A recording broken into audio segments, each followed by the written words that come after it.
Hello, engineers. So let's try to solve this sample problem taken from the past REE board examination.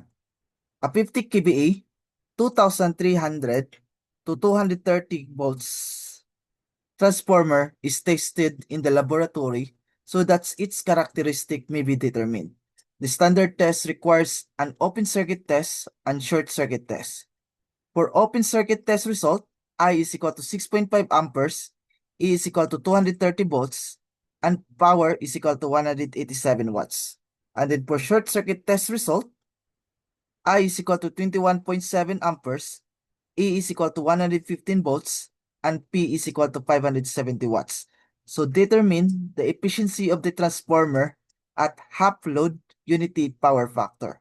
So let's try to solve the sample problem using our Caltech solution. But before we proceed with our Caltech solution, let's first determine our output power, our core loss power, and copper full load power. So first, our output power is equal to the apparent power times the power factor. So may apparent power tayo na 50 kVA times the power factor na unity. So that is 1.0. So 50 times 1, so that will result to 50 kilowatts. Next is our core loss power. So yung core loss power natin is makukuha natin siya sa open circuit test. So kung titingnan natin yung open circuit test result, yung power niya is 187 watts or that is 0.187 kilowatts. So this is our core loss power. So next is our copper full load. So yung copper full load natin, makukuha natin siya sa short circuit test result. So kung titignan natin yung short circuit test, yung power natin is 570 watts. So we have 570 watts or that is 0.57 kilowatts and that is our copper full load.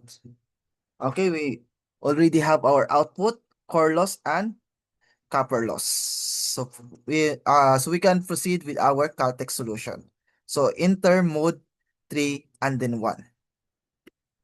So mode 3 and 1.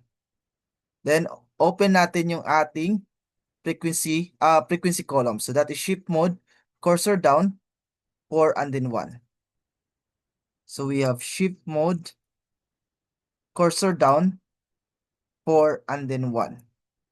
So we have a display of X column and frequency column. So input natin for X column, so ito yung i-input natin, the percent load 1 and then percent load raised to the power of -1.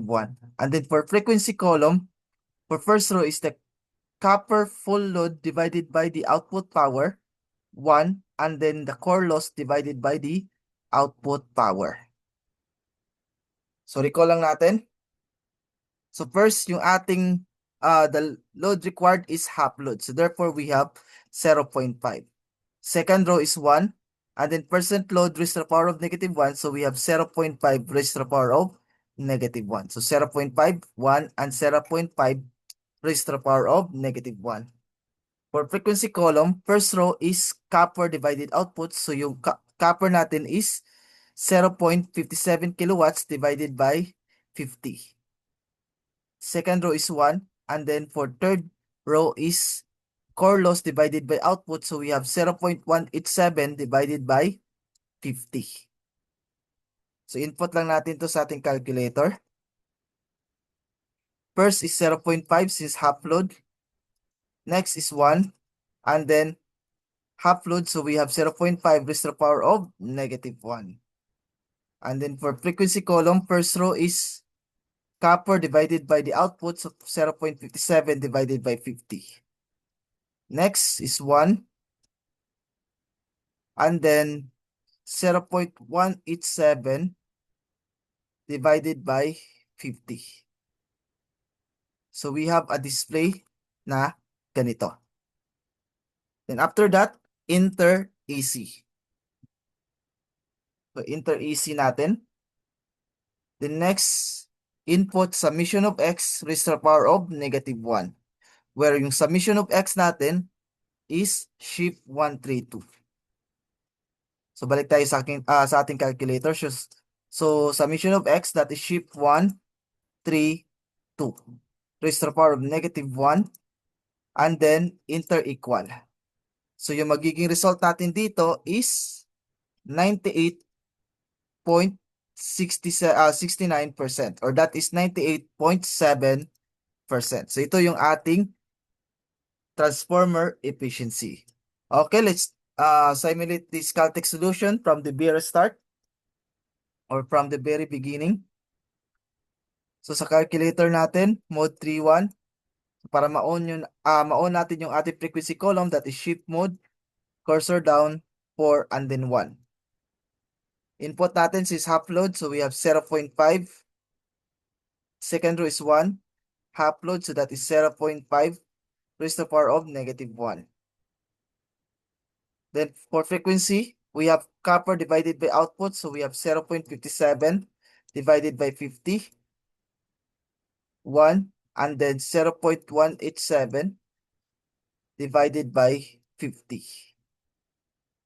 Enter EC and shift 1, 3, 2. Raised to the power of -1.